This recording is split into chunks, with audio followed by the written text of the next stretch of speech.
Hello everybody, and welcome to this very special series where we're looking at Pluto and his transit through each of the whole sign houses. I'm so excited to be sharing this series with you. If you like this video, then please like, share and subscribe to my channel. And if you would like to study astrology further and in depth with me and even gain a certification if you desire, then please consider joining my classes at the Royal Stars Academy. The link is in the description below. Now, on the 23rd of March 2023, which is ahead in time at the moment that I am recording this, but maybe you're watching this after that has occurred, Pluto will make his first foray into the sign of Aquarius since he was last there in 1781. Now, it's been a long time between Aquarian transits for the little planet Pluto. As such, I thought it would be a good time to talk about Pluto changing signs and what it will mean for everyone depending on your rising sign in whole sign astrology. So this video series will be applicable whenever Pluto changes signs in the future. But as I'm recording this in the run-up to Pluto in Aquarius in 2023, it's very pertinent to us now and will be pertinent to us for almost 20 years as Pluto moves through this sign, the sign of Aquarius.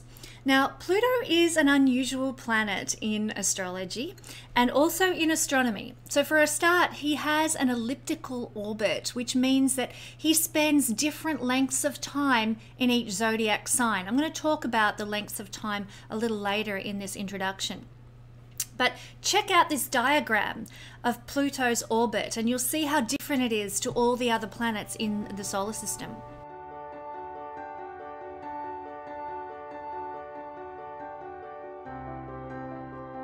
So let's look a little more now at the astronomy of Pluto. So although astronomically it's classified as a dwarf planet, in astrology we all know that Pluto packs a massive punch, but more on the astrology of Pluto a little bit later. However, just because an object is small and because an object is far away doesn't mean that it's not powerful. Pluto is atomically powerful, and anyone who's familiar with astrology will know that he is really punchy. So our moon, Luna, is actually, it weighs 6 times as much as Pluto does. It's more hefty in that sense. First little tidbit of information astronomically about Pluto. We realize that he is a small object at the far reaches of the solar system. It's quite amazing that we know of his existence actually, especially as our moon is more weighty than he is. It takes 248 years for Pluto to do a complete cycle around the sun. And Pluto's average surface temperature is a very chilly minus 230 degrees Celsius. It actually feels like that today where I am as I'm recording this in the middle of winter. Minus 280 degrees Celsius is actually minus 382 degrees Fahrenheit. So you can imagine, wherever you are in the world, how cold that actually is. Not surprising considering Pluto is at the far reaches of the solar system, a long way from the sun. Now, Pluto has 5 known moons and is classified, as I said, as one of the dwarf planets, along with Eris, who is the largest of the dwarf planets, but also Haumea, Makemake, and Ceres. They're the other dwarf planets that we know of. Now, Pluto was discovered in 1930 by the American astronomer Clyde Tombaugh, and in fact, there's we'll talk about this in a minute, but there is a glacier on Pluto that they've named after the man who discovered Pluto. And Pluto resides in the Kuiper belt at the very edge of the solar system beyond Neptune. And the name Pluto was actually suggested by a young 11-year-old child named Venetia Burney, and she was a mythology lover. So contrary to popular opinion, she didn't name Pluto after the Disney dog. In fact, the naming of the Disney dog came not long after the naming of the tiny planet, who was named after Pluto in ancient mythology. And we're going to talk about that very soon. One thing that fascinates me about Pluto is that when the shuttle, the New Horizons shuttle, went past Pluto in 2015, it took some photos as it passed by this tiny planet. Once again, check out these photos.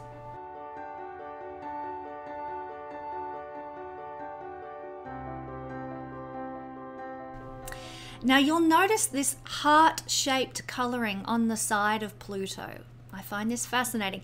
Well, this is a glacier named after the discoverer of Pluto, and it's a glacier of frozen nitrogen. Now, due to the heat or the temperature below the surface of this glacier, this heart shape slowly churns over the course of millennia. So it changes over the course of millennia. And scientists believe that the glacial churning is ice continually refreshing itself, which is why the glacier actually shows no signs of craterial impact. You know, like there's moons, Pluto has 5 moons, and they all show evidence of having been hit by, having craters because they've been hit by asteroids and things like that. This glacier has no evidence of that because of this churning that refreshes it. Keep that in mind. Keep the word refreshing in mind because it correlates as above, so below to how we understand Pluto in astrology. And keep in mind the significance of our first human beholding of Pluto, which revealed this beating heart. It refreshes, and you know, it expands and contracts and expands and contracts as part of its refreshing process. It ebbs and flows with the cycles of the warming and cooling that Pluto experiences as it travels around the sun. Because sometimes Pluto is closer to the sun than at other times, and that affects its speed as it travels through the zodiac signs. So, in essence, Pluto's temperature ebbs and flows, which causes this heart to ebb and flow as it refreshes its cycle. It's the beating heart of Pluto. This is very important to remember when we come to talk about the astrology shortly. Now, scientists also believe that when Pluto was a very young planet, it probably contained a H2O ocean, a water ocean. In fact, it's also likely to have some sort of water in an oceanic form still in existence underneath its icy crust. But of course, we haven't landed on Pluto to determine that. We're only surmising. So it's a planet of mysteries astronomically that are slowly but surely being revealed to all of humanity. And I find all these discoveries to be very exciting, especially when we see the world through the lens of the as above, so below Hermetic principle.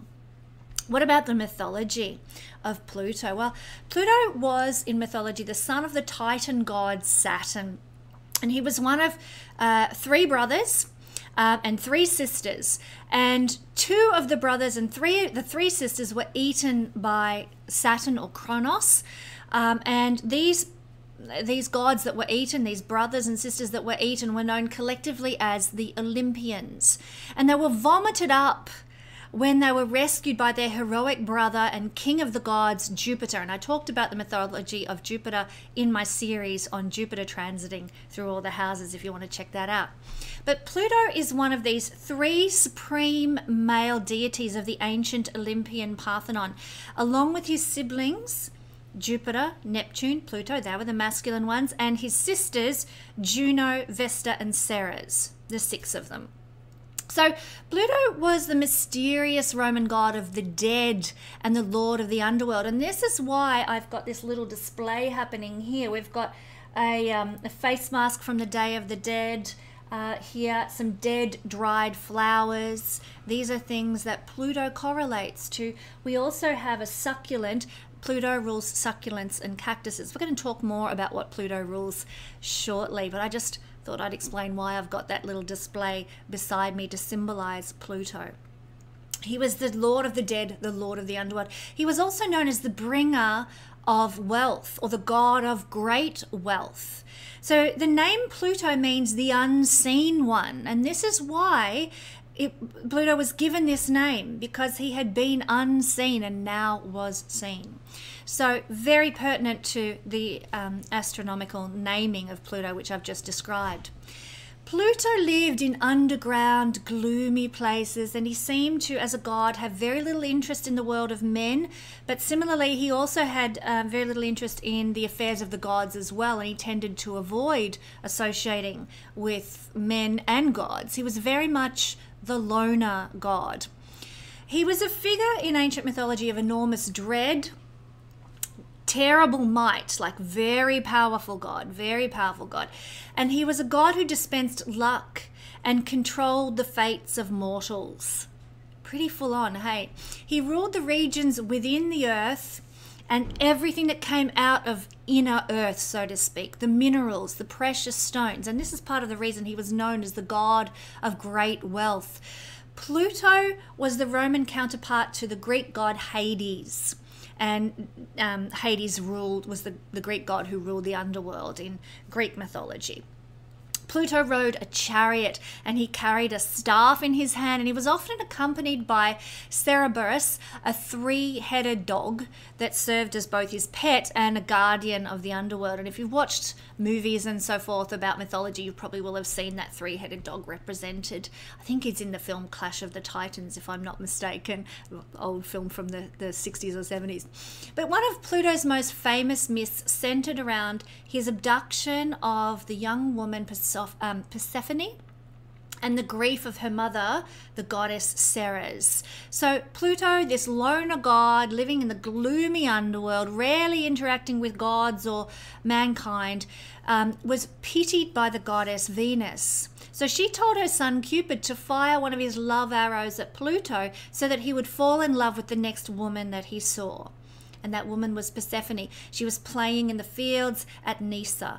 So his passion and his desire was uncontrollable because of this arrow that had been fired at him by Cupid. Keep that passion and desire element in mind. It's very pertinent to the astrology of Pluto, actually. So in his passion, in his desire, he abducted Persephone in his chariot. And following her abduction, her mother, Ceres, searched high and low for her missing daughter in a panic and grief, and her search was fruitless because nobody knew where she'd gone. Persephone was in the underworld, and she became there the unwilling bride of Pluto. People in some mythologies refer to it as the rape of Persephone, but in essence, she became the queen of the underworld. Pluto, on the other hand, he refused to acknowledge that he had kidnapped her. He refused to even let it be known where she was, so she was being held in secret. I mean, one of these horrible experiences, and it brings to mind all these dreadful experiences that we sometimes hear in the news about abductions and kidnapping, and people have been held prisoner for years and so on, and what grief that must cause the parents and family involved. Ceres, similarly, grew very thin. She grew pale and emaciated due to her great grief, her sorrow, and her constant searching for her daughter. Now, Ceres was the goddess of agriculture and fertility, and because of her sorrow and her emaciated appearance, it correlated to what was happening on the earth, and the earth suffered. The land and the animals became barren and infertile. Agriculture suffered because the goddess governing those things was not in her power. She was grieving. Now, Mercury, the messenger god, informed Jupiter of Persephone's whereabouts. He happened to know, he happened to have heard on the grapevine where she was, and he let Jupiter know where she was. And Jupiter ordered his brother Pluto, because Jupiter was the king of the gods and everybody sort of bowed down to Jupiter. He was the rescuer, the hero who saved them from their father. So Jupiter ordered that Pluto release Persephone at once, and he did that because he wanted to restore the fertility to the earth. And of course, Pluto had to comply to avoid the wrath of his brother, the king of the gods, Jupiter. So having no choice, Pluto returned Persephone, but on the proviso that she had not eaten anything while she was in the underworld, because if she had, she would therefore belong to the underworld if she'd ingested anything that came from the underworld. And it was discovered that Persephone had consumed a few pomegranate seeds while she was in the underworld. And so Pluto demanded that Persephone should remain with him for a portion of each year. Jupiter agreed to this demand because she had consumed fruit from the underworld, pomegranate seeds. And so he ordered that Persephone would spend half her time with Ceres on the earth and half her time with Pluto in the underworld. And now we see this represented in the seasons. You know, Persephone leaves the earth in early autumn, and we start to, you know, things die down, things get cold and wintry, the earth is infertile and frozen and barren, and she returns back to Ceres. Persephone comes back to her mother in early spring. And this is obviously when things begin to bloom, the days get warmer, and we find that things start to fruit and flourish again. So during her absence, Ceres is grieving and the world grows barren. And when she returns, the world flourishes back to life. And you notice the symbology here? Death and rebirth, very much associated with the essence of Pluto. That he rules death, but he is also associated with the rebirthing phase due to this mythology. So due to Pluto's mysterious nature and his association with death, he was not a central figure in the worship of Roman state religion. So there were no state festivals, no temples, no dedications in his honor. He had little to do with the world of men, and men tended, you know, the world of mankind tended to avoid him as well. So let's talk about Pluto in astrology. This gets really interesting and exciting. Pluto is the modern ruler of the sign of Scorpio, and like the mysterious water sign, they do share many similarities in the things that they govern. Now, Pluto is really the planet that defines the 20th century, the century that's just been, because he entered our collective consciousness. In other words, he was discovered and we became aware of him in 1930. Now, obviously, he had existed for millennia before that, but we only found out about Pluto as human beings on the Earth in 1930. And so Pluto has connections to everything that manifested around that time, sort of within 20 years either side of 1930. Now, this includes atomic energy, nuclear power, plutonium, weapons of mass destruction. Those heavy-duty things that I've just mentioned, I mean, imagine the permanent winter that would be visited upon the Earth in the event of a nuclear holocaust. Persephone might never return if those things were unleashed on the Earth. Pluto has governance of those things. Let's hope they're never unleashed, because we rather enjoy having Persephone return in the springtime. So the Pluto in Leo generation, I'll talk about the generations of Pluto in just a second. The Pluto in Leo generation were the first full generation born into the conscious awareness of Pluto. So Pluto was halfway through the sign of Cancer when he was discovered. And so by the time the Pluto and Leo generation, the baby boomers, were being born, everybody knew about Pluto. He was in full conscious awareness. So the Pluto and Leo generation, all of them, everyone born with Pluto and Leo, hold this awareness and their consciousness and their human state of Pluto and his amazing power, amazing and terrifying power. And it's really interesting to me to observe what's going on in the world now in 2022 as I'm recording this, that it's the Pluto and Leo generation that are holding the power of Pluto in their hands. And the eventuality of whether we go into a nuclear winter or not is in the hands of the leaders of our day and age, which, for better or worse, are the Pluto in Leo generation. So Pluto is the planet that defines the generations. Let me go through the examples. And as I do this, you'll see how Pluto spends different lengths of time in different signs because he has this very strange orbit. So Pluto was in Leo from 1937 to 1956. He was 19 years in the sign of Leo. This is the baby boomer generation. Pluto was in Virgo from 1956 to 1971. 15 years. You can see it's getting less. 15 years in the sign of Virgo. This is the Generation X or the group 1, if you like, of Generation X. And then Pluto was in Libra from 1971 to 1983, 13 years in this sign. It's getting less again. This was group 2 of Generation X, because some people in this generation classify themselves as Generation X. But I have read that this generation is also known as the Xennials, Xennials, the Xennials. Then Pluto was in Scorpio from 1983 to 1985. Only 12 years in the sign of Scorpio. This is where Pluto spends his shortest length of time, in the sign of Scorpio. And this is Gen Y, the millennials, Pluto and Scorpio generation. I'm excited by this generation because it's this generation, Gen Y, the millennials, and because they are born with Pluto in Scorpio, the sign that Pluto rules, they are waking the world up to the power of astrology and the occult again. And they're very intense. They're a very intense generation. We'll find out why, because as we go along here, because Pluto is a very intense planet, powerful people, powerful generation, powerful planet in a very powerful position.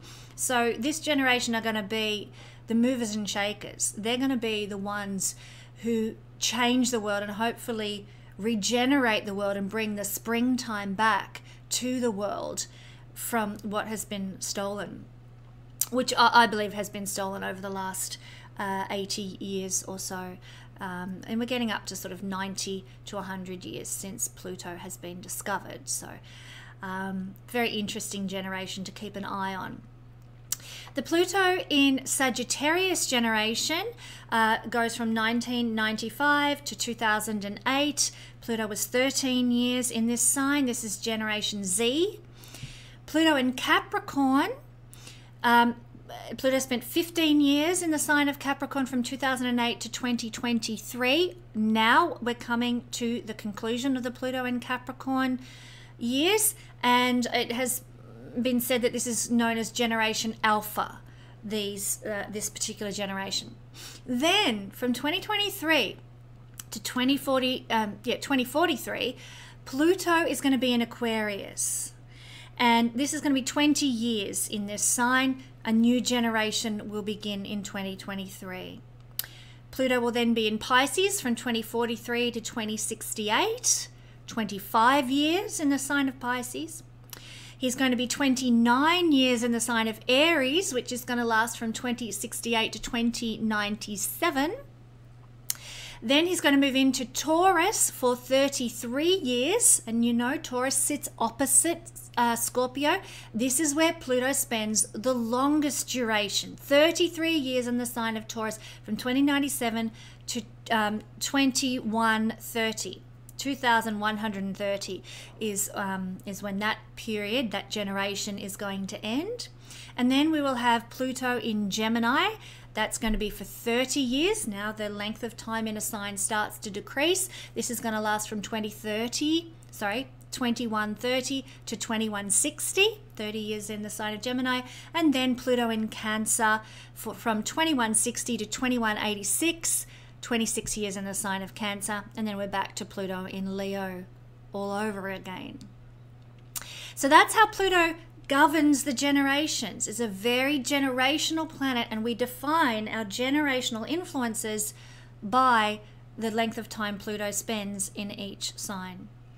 So in any singular lifetime, Pluto is only ever going to transit 3 to at most 6 houses, because he just takes that long to move through a sign. So therefore, the transits of Pluto that you will have in your lifetime are extremely important to your life.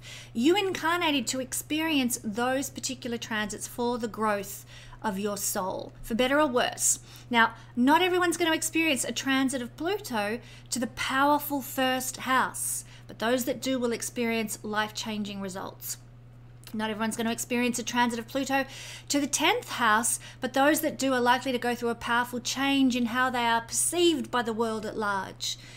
Not everyone's going to go through a Pluto transit to the 3rd house, but those that do will experience extraordinary up-leveling of intuition and communicative skills. So wherever Pluto is making his transits over the course of your lifetime, is just what your soul needs for your growth.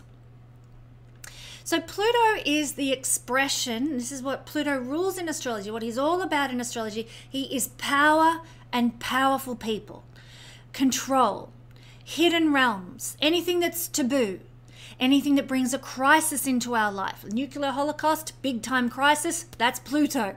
You know, any type of crisis is a Pluto event. Pluto also has to do with purging in our life, releasing, letting go of, excreting and getting rid of things. That's Pluto. Pluto also rules renewal. Hence we have that mythology of the renewal of the springtime after the winter. Death and rebirth, renewal, transformation.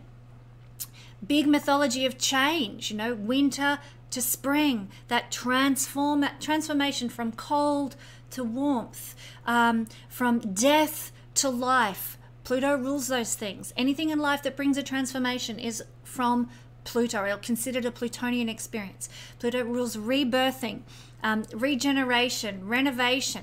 He brings hidden things that are secret, out into the light. Remember his name and the meaning of his name, that which is hidden. And then he's been discovered in our lifetime. We have brought the hidden things into the light. Pluto rules, or has to do with having incredible ambition, second to none. People with Pluto strong in their chart, on the ascendant or conjunct with the sun or the moon, maybe on the midheaven as well.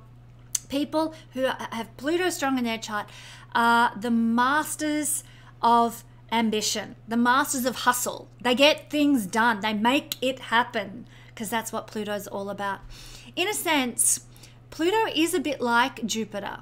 Jupiter amplifies in astrology whatever it connects with or wherever it sits in a horoscope. Jupiter makes it bigger, larger, bigger than life.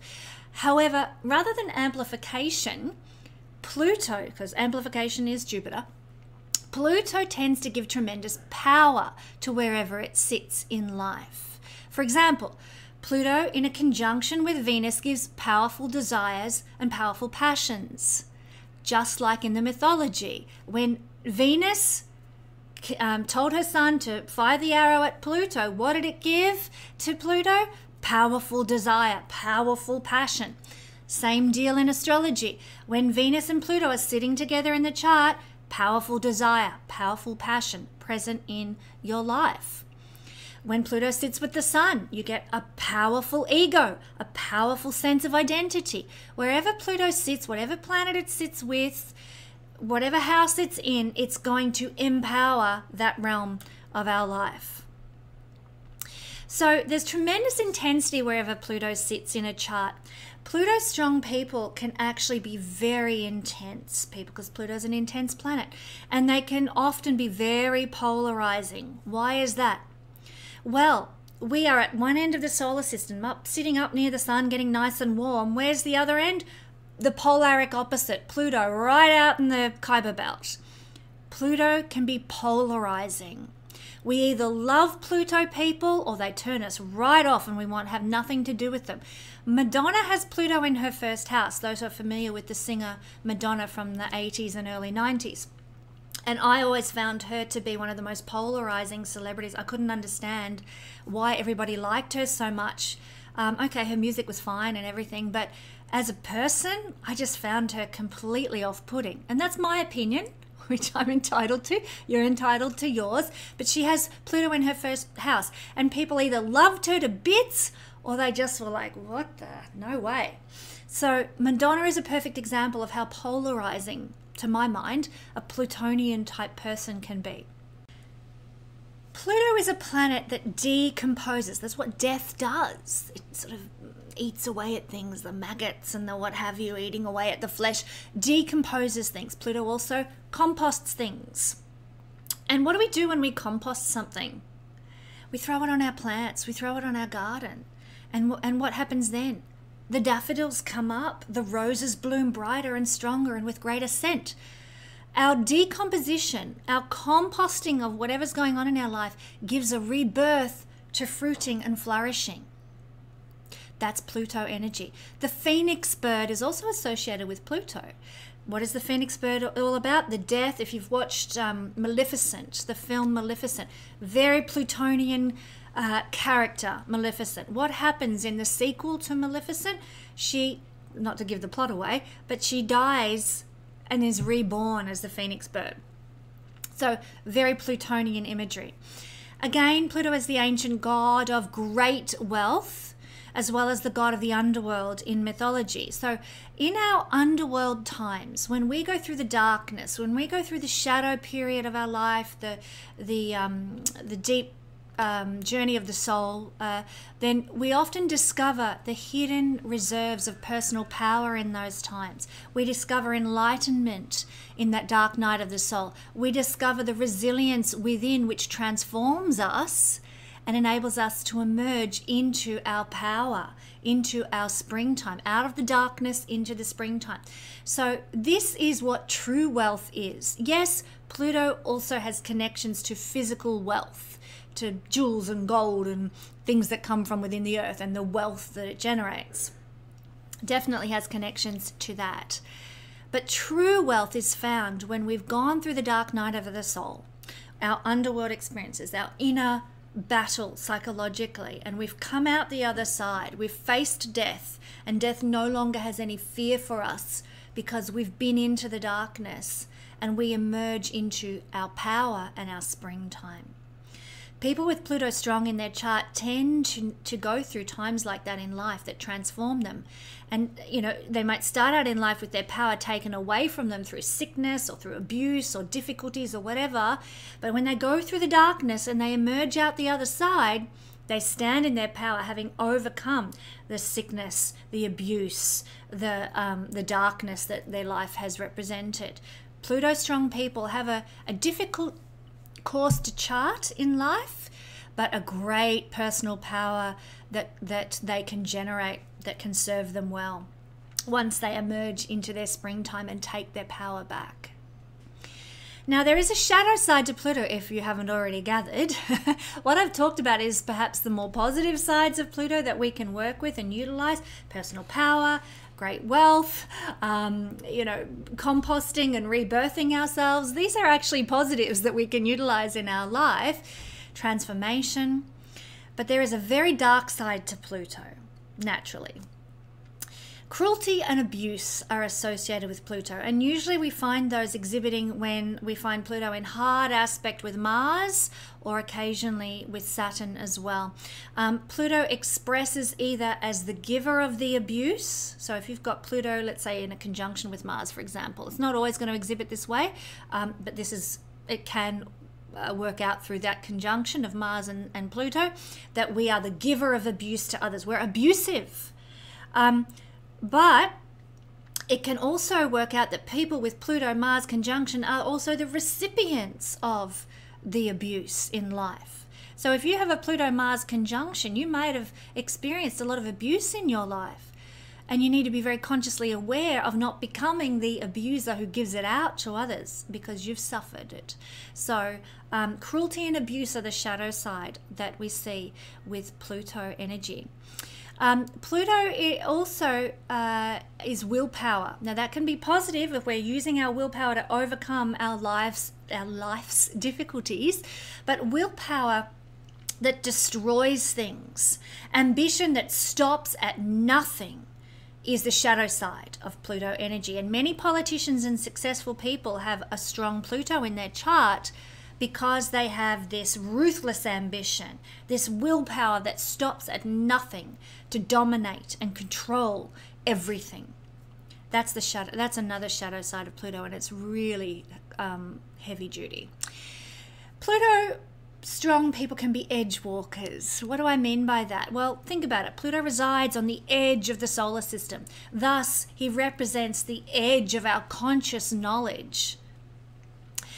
risk takers in a very dark sense of the word, people who err on almost the evil side. They're willing to go to the edge and associate with nasty people and make deals with the devil and those sorts of things. Now, you can be an edge walker in positive Pluto energy as well, and this would look like somebody who enjoys extreme sports or someone who loves mystery and crime novels. My kids are actually very into this, to be honest. They love the sort of like the horror-y kind of scary films and that sort of thing. They love the sort of dark fairy tales and that kind of stuff. So that's things that get your adrenaline pumping, things that get you on the edge of your seat. That's what it means to be an edge walker, and that's the positive expression. If you've got Pluto strong in your chart and you want to counteract any sort of evil inclinations, then go and read lots of crimes and thrillers and horrors. You know, get into that stuff. You know, read up about serial killers and you know, deep psychological understanding of the criminal mind, and research those things, because the more you get involved in the positive expression of Pluto energy, the less you're going to have a desire to go into the ruthless, evil, cruel, other shadow side that is Pluto energy. Now, I've talked a lot about the darkness of Pluto in this introduction, and I want to come back to what I talked about earlier now, which is what the New Horizons probe discovered when it flew past Pluto in 2015, and that was the heart, the beating heart on the side of Pluto. This is very much an as above, so below principle that we're seeing here. Pluto has a heart. He did have a heart in mythology. He fell passionately in love with Persephone. Okay, well, he was cruel and he, you know, abducted her and what have you. But there is a heart there that feels things deeply. Plutonian people do feel very deeply, very intensely, very passionately. This heart on the side of Pluto should represent to us the passion that is available to us. We all have Pluto somewhere in the chart. We all have passions and desires in relation to something in our life. And it is okay to honor those things, heart-centered. And I want to just bring to light the awareness that often when we go through our shadow experiences, our darkness, our, you know, the evil side of who we are, or we're in a state of melancholy and depression and deep struggle with life, we're in our underworld phase. Just know, if you're going through that at the moment, if you're experiencing fear or trauma of some sort, that you have the ability within you to regenerate and rebirth and come back with a strong heart that is capable of loving again, that is capable of experiencing and feeling once more good things in the sunshine and the springtime. Pluto has a heart. There is gold in the underworld experiences that you have, and there is a renewal in the underworld experiences that you go through, and we all go through them. There is also love at the core of what Pluto does in our life. Why? Because Pluto really does want to heal us, because he loves us. A couple of my girlfriends and I have had many discussions, my astrologically minded girlfriends have had many discussions about Pluto. A number of my highly intuitive girlfriends believe that Pluto is actually a feminine planet. Now, he was an ancient god of masculine quality, but there is also something deeply passionately feminine, and Pluto rules a feminine sign, Scorpio. I'm not here to get into a debate about whether or not Pluto is a masculine or feminine planet or energy. That's something that you're welcome to do in the discussion comments section. But I do want people to keep in mind that Pluto has a heart, that there is a purpose to your underworld experiences. And if you see your difficult experiences in life as a chance to renew yourself and discover the gold and the strength within you, the power that is within you, then you will come out victorious. there is purpose to Pluto difficulties. That said, Pluto in Karmic astrology is one of the most powerful planets. He is the planet of trauma and the trauma of our past lives. He represents that in the chart, where our traumas in past lives have come from.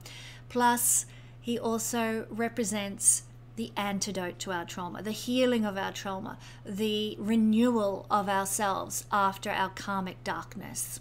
So if you're interested in Karmic astrology, then do come study with me at the Royal Stars Academy. We will be exploring Pluto karma in greater depth in the courses that I offer there. So just to briefly sum up with a few things that Pluto rules, like I said, succulents and cactus, dead things, festivals that have to do with death and rebirth. Pluto rules blowflies. Pluto rules toilets and plumbing. Pluto rules poisons, poisonous animals, abduction, obviously.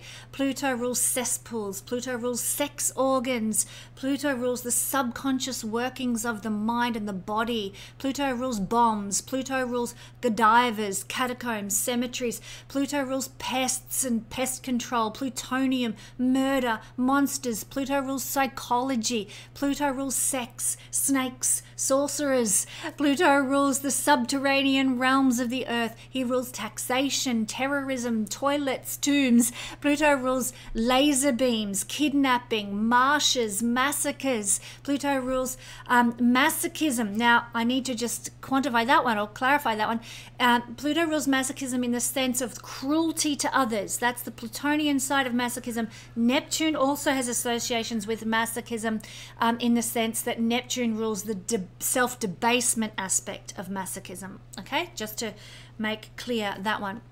Anything morbid is ruled by Pluto. Anything black, which is why I'm wearing black for this series, is ruled by Pluto. Nuclear scientists are ruled by Pluto. Violence is ruled by Pluto. Wars, X-rays, victims, venom, vampires. Hope you got all those things down. There are a few things, and I hope that gives you some of the essence of this nuclear atomic planet that we are all living with in our charts these days. So let's move on now and see what Pluto represents for us when he transits certain houses in the horoscope. So we're looking at Pluto's transit through the second house now. How do we determine if Pluto is our second house? We're looking at whole sign astrology here. So when Pluto moves into Aquarius, here is Aquarius, this is Pluto there, then for Pluto to be in your second house in whole sign astrology, you would need to be Capricorn rising. So if your rising sign is Capricorn, count 1, 2 houses from your rising sign, and there's Pluto in Aquarius for the 20 years from 2023 to 2043.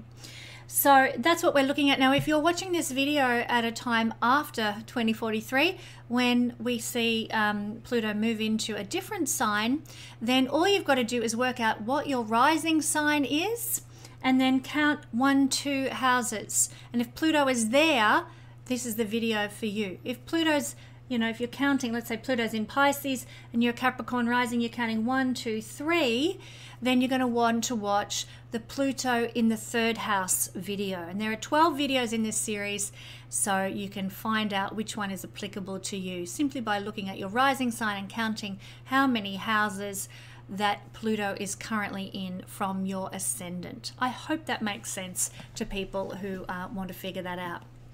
But back to our Capricorn rising friends at this point in time, Pluto transiting the second house. Well, it's a time of transformation of your values. Things are going to change and perhaps turn around 180 degrees with what you see as worthwhile and valuable and worth clinging to in life. It's also a time of transformation of our resources. So wherever you've previously placed your security in terms of resources, in terms of what you value, that's going to change. And it'll change over the course of this 20-year transit. But it's going to alter significantly. If you put your faith and security and trust in having lots of money, it might turn around completely, and maybe your faith and security and trust is at the end of this transit found in your family instead. You know, this is the kind of shift that we could see, 180-degree turns around, but that's just one example. It could happen in many and varied ways. There's usually, with this transit of Pluto through the second house, an overwhelming drive within us for security and protection in the material realm. So you're going to hunger for it more. You're going to crave for it more. Pluto in the shadow side, as we've talked about, can be quite ruthless in terms of getting what it wants. And when it's in the second house, it wants security. It wants material safety in the physical world. And sometimes, if the shadow energy is presenting very strongly, it will do anything it can to make sure that that's what manifests. We're hungry for material riches in the material realm.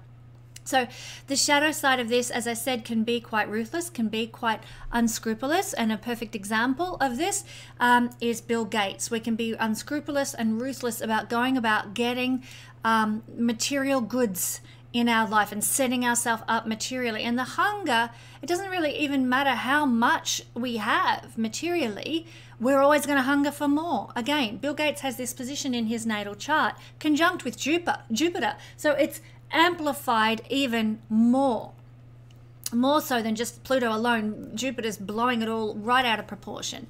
So this ruthlessness can be present, and you want to watch that because you keep your karma in mind. Remember, Pluto's a karmic planet, and you want to sort of shore things up for your karmic future so that you're not having to reincarnate and do some payback. It'd be very interesting to know what will happen to Bill Gates in the next life that he lives. But what have you put your confidence in up until this point in life? Well, it might be receiving an overhaul now. Where do you gain your confidence? If Pluto's not in your second house natally, maybe you gain your sense of confidence from something else. You know, like obviously where the sun resides in our chart can be where we get our confidence from, and that can be in any one of these 12 houses. You might get your confidence from the connections that you make, the relationships you make. You might get your confidence from your career. You might get your confidence from the way you parent your children. You might get your confidence from your creativity, whatever that is. But wherever you are putting your confidence, Pluto in the second house can see that that placement of your confidence getting an overhaul. Maybe you've always put your confidence in how creative you are, and with Pluto's transit through the second house, you realize, you know what, I have to get my confidence from my good relational connections now, not just my ability to create and be clever and what have you. So that's just an example. You will tend to, at times during this transit, not for the whole 20 years and non-stop, but at times during this transit, you will tend to feel very sensitive about your personal sense of self-worth. And you're going to feel this way in order to redefine it. Remember, Pluto is the energy of renovating, reworking, rehashing, and sort of regenerating oneself. So you're going to be regenerating your sense of self-worth, but that's going to come with a bit of sensitivity around who you are and who you are in the world. What you're doing is you're testing to see during this time how much you are valued in the world, and you're testing to find out, well, what do I actually deserve? You know, maybe you're a house cleaner and you're charging a certain amount of money to clean houses at the beginning of this transit. But by the end of this transit, you're like, in 20 years' time, you're like, my goodness, I was worth so much more than what I was charging in the beginning. And I know that what I am offering to the world as a house cleaner or as a barista or, as a movie star or whatever, my value is greater. You're going to increase your value and transform your value based on what you feel you deserve over this 20-year period. Now, this is a time when we can have sort of a death and rebirth experience that's very connected to our confidence, our self-worth, and our self-value, like I've just illustrated. Now, if your personal sense of value is strong already as you enter into this transit, you can achieve great financial gains and prosperity during this transit. If you're not having to rework your sense of self-worth and, level up to what you deserve, if you're already in that zone of, I am a worthy person, I'm a worthy human being, I deserve to get X, Y, Z, then you will have more ease with your manifestation of the material things that we all like to enjoy in life. But if you don't have a good sense of self-worth, if that's a struggle for you, there can be a loss of assets that forces you to redefine your sense of worth. So obviously that can mean that there's a need to, you know, you lose. Remember, Pluto is to, like the phoenix bird, go through loss and then a rebirth and a transformation. So if you go through a loss of assets that causes you to redefine your sense of self-worth, then you will go through a period after that of, during this transit, of rebuilding your worth, rebuilding your assets, and from scratch when they've come crashing down. So work on your personal value and sense of self-worth now as Pluto prepares to enter into the second house, and you will avoid that loss and rebirth that may manifest. So it's a transit during which we find out what we love and what we value the most. What is going to give us the most worthwhile life. So that's different for everybody depending on our natal chart, obviously. So, but it's a time of refining that and discovering that. So in that sense, it can be very exciting to find out what is worthwhile to me, what really means something to me, and what is not important any longer. Spiritually minded people, when they go through this transit, they might tend to discover security within themselves. I've talked a lot about people putting their emphasis on their stuff and their things and their money and so on. But if you're spiritually minded, you may dive deep into the idea of, you know, I am enough in and of myself, and my security comes in knowing who I am in the universe. We're not so swayed when we're spiritually minded, we're not so swayed by material concerns, and that can actually be very liberating and freeing. Other people who are materially focused might become very intense, very controlling, and very emotional about the money in their life, about prosperity, and about their stuff, their things.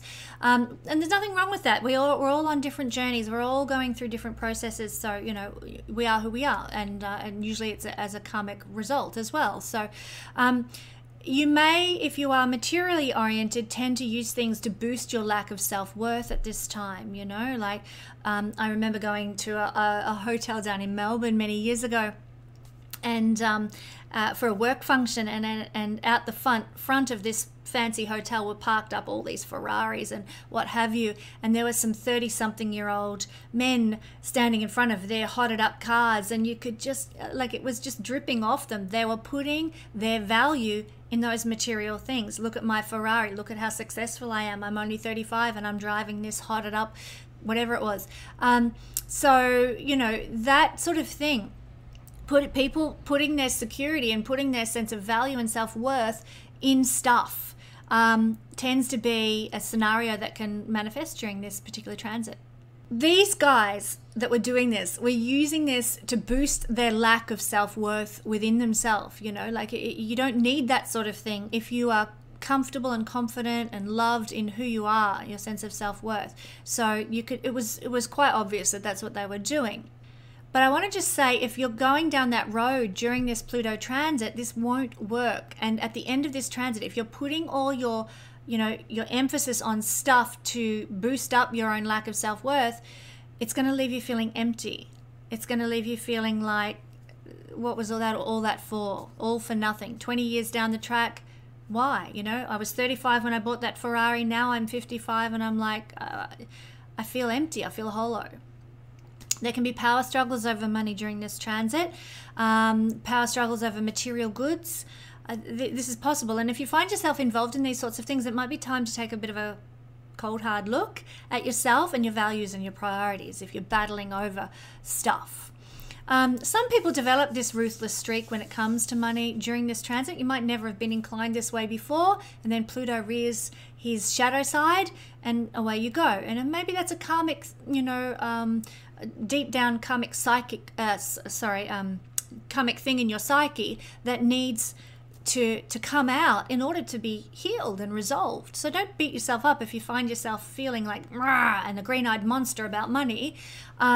It's okay, you know, that stuff is going to present itself. You're here to go through this transit in this incarnation. Maybe it's presenting itself so that you can deal with some old stuff from your past life traumas, your past life karma. And so let that, don't beat yourself up for it, but allow it to flow through you and observe it, detach and observe, and see that being in you, and maybe perhaps do some spiritual work around releasing it, some hypnotherapy. Pluto rules hypnotherapy.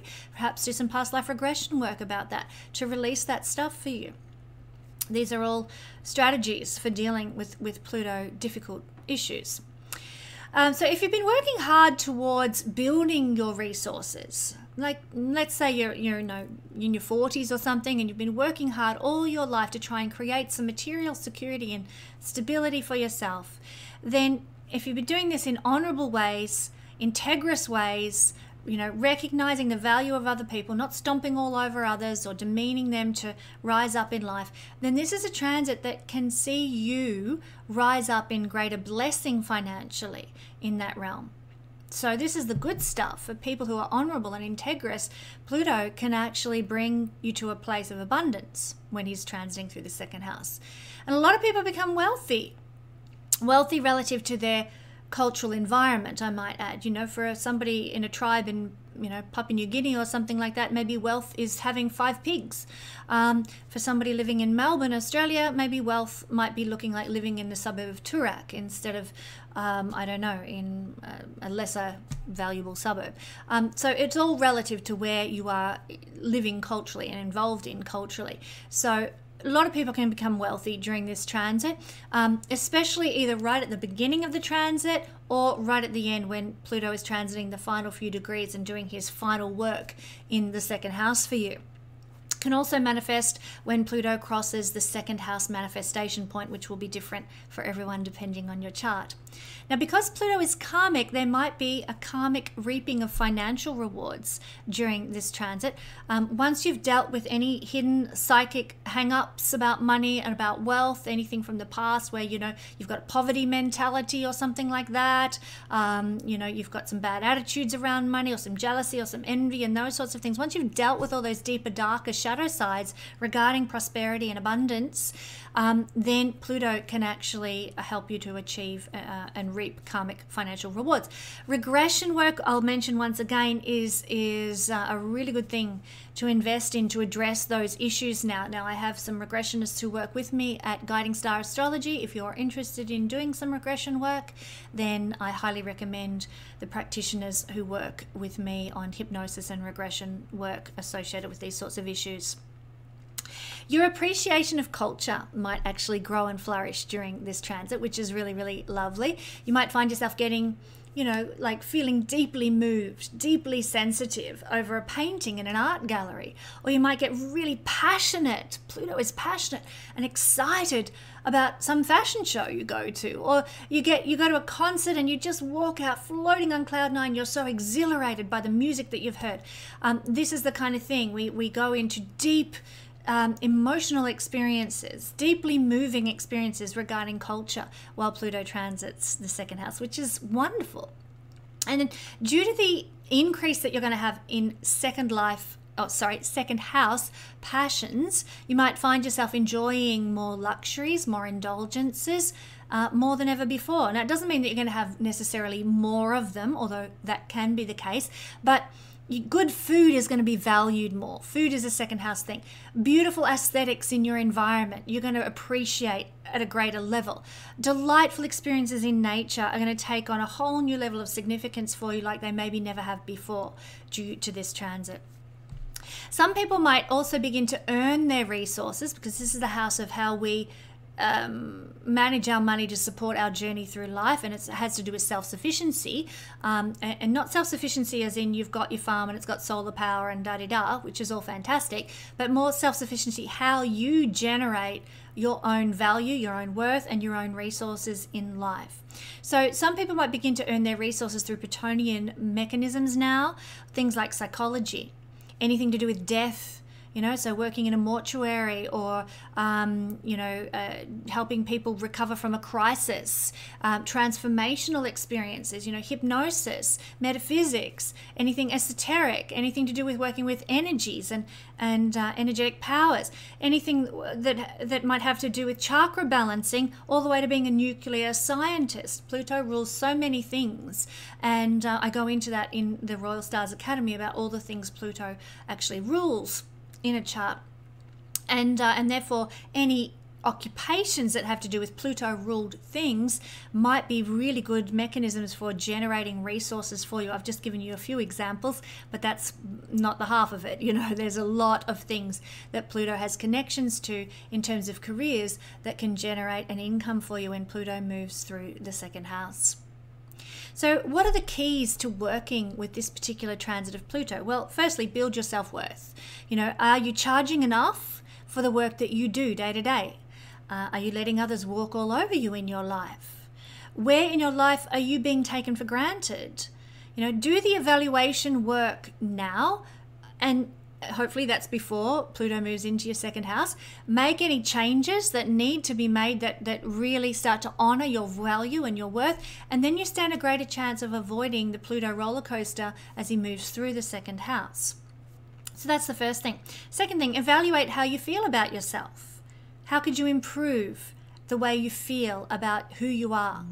Maybe that means you need to go on a diet, or maybe that means you need to get fitter and go exercise more. Maybe that means you need to change jobs. Maybe that means you need to change where you live. Whatever it is that's going to help you feel better about yourself, it's worth investing in those things now so that you can be in a better place when Pluto transits the second house. Write down 5 things that you love about yourself, and write down 5 things you dislike about yourself. How could you address those dislikes? And how could you emphasize those things that you do like more? We're working on our self-worth here and our self-value in preparation for this transit. It is far easier to do these evaluations before Pluto moves into the second house, because once he's there, we can become so blinded by our hunger for stuff that we lack the clarity to manage change. So keep that in mind.